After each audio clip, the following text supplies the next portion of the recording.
I left Britain about a month and a half ago to get to Hubei province in China, and at the time I thought this was a really stupid decision. So I did not expect the situation that we're in now, that actually Wuhan is safer than Britain. How has China taken control of this crisis?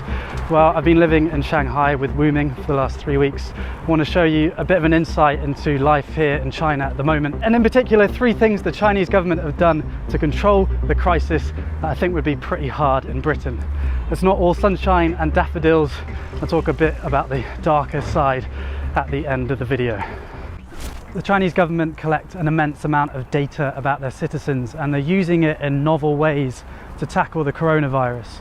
Every time Wuming and I want to leave the apartment complex, she's got to scan her face, and those images, as well as the images from all the CCTV cameras in China, of which there are about 200 million, are fed into a central database and then analysed using machine learning. So it means basically if you're in sight of a camera with about 5 on this crossroads, then it's likely that the Chinese government have analysed your face and know where you are. Another big source of data is the WeChat app. You might have heard of it.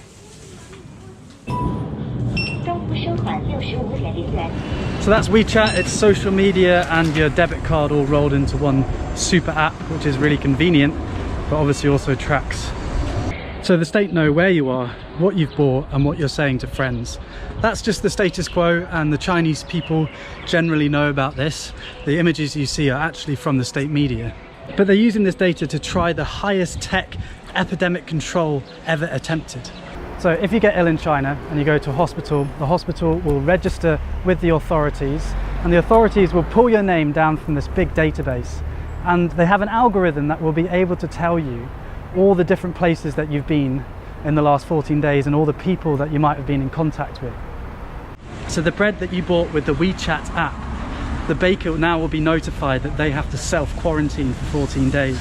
And the people that you were next to on the flight, they now have to self-quarantine for the next 14 days.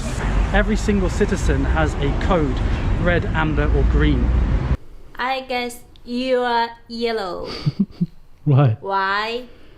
Because you come to Shanghai, not have 14 days. I'm a green.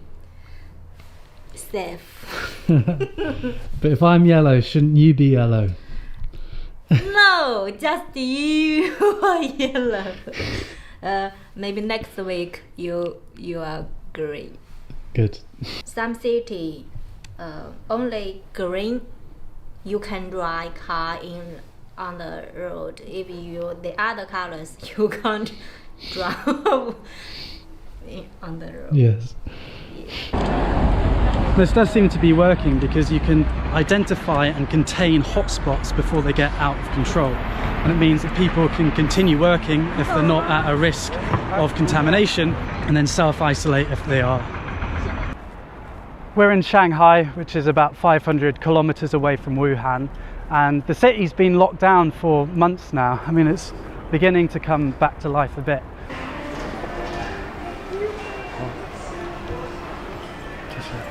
Last time I was here, there was basically no one here, so it's good the city's beginning to open up a bit. But generally you're not allowed to eat in the restaurants, you're allowed to buy takeaway, but you're not allowed to sit down and eat. This is Wuming's Tai Chi studio. My name is Wuming. I'm a Tai Chi teacher. This is my Tai Chi school because virus, so we can't teach our student. I don't know when we can open the door welcome my student. Maybe next, maybe month. So I'm wait. Somebody give me repeat. The crisis has been a massive cost to the Chinese economy. They've taken the hit early on and hoping to reopen now most of the country. Every single person that comes into China now has to self-quarantine for 2 weeks. So every day I had to fill in this grid with my temperature. I'm just doing it now. 35.7. I don't know if that's low or not, but it's not a fever. and any flight coming into the country is screened. We've been waiting in Shanghai airport for about 2 hours now. We'll get there eventually.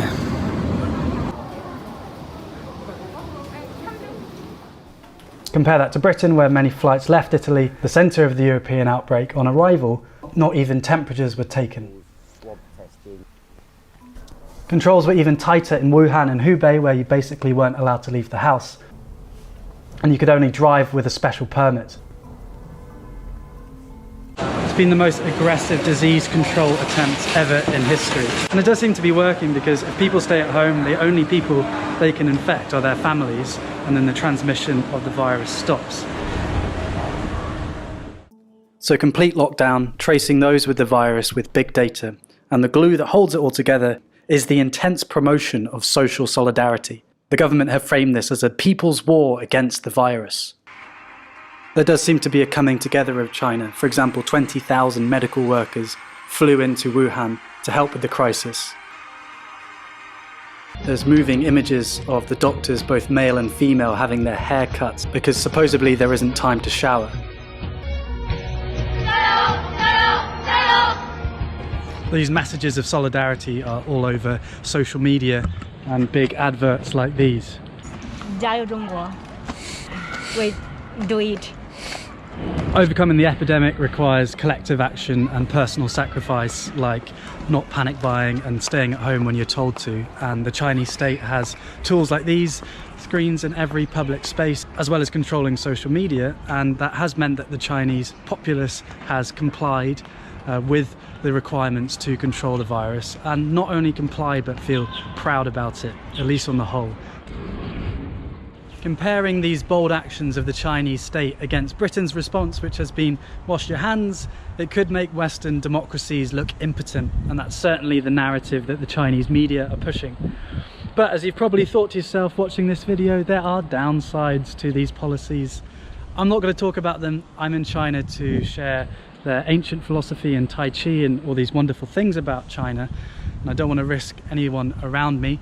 But if you want to learn more, I would read Orwell, and I've linked some articles and videos in the description. I'd love to hear your thoughts on what we should and shouldn't take from China's experience. In this time of crisis, where I'm worrying about my loved ones like I imagine you are, I hope that we can get through this, and I hope that we remember our values, the values of freedom and mutual respect. Historically and today, these aren't the norm, and so they're precious. Thanks for watching. I will see you when I see you next. Mask back on.